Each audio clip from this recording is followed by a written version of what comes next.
Janobi oliylari, sizlarga eng zo'r avtomobilni topib qo'ydik. Mercedes avtomobilini ko'ryapsizlar. 2005-yilda ishlab chiqarilgan. Mashina absolutni top-toza, faqat ishga borilgan, kelingan mashina.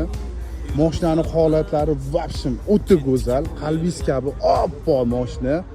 Hozir butun xarakteristikalarini o'zimizning shef Avaz akamdan so'raymiz hozir. Avaz aka bitta xarakteristikalarini berib yuboring. Voy.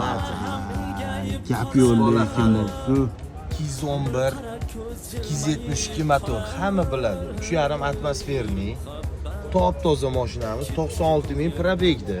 Radnoymi probeglari? Bo'y kelib tekshirib olursinmi? Bemalol.